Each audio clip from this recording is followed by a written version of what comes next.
Jack here from Gloss. Has anybody ever told you how beautiful you are? Well, I just did. We are taking you through Hjul colour changing wheel cleaner. This is a little bit different from everybody else's and we are super proud of it. First and foremost, it has got the sodium thioglycate in there, the bit that turns purple, the social media friendly wheel cleaner, but it's doing so much more.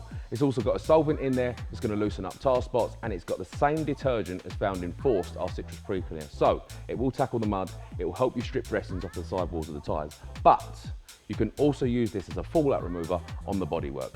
The additional products in there, the solvent and the detergent, they're not going to make any difference, they're just going to make it clean more. Spray it on, 20 or 30 seconds, jet wash it off. I mean, it doesn't get any easier than that. Have an amazing day. Anything else you need to know, drop a comment down below.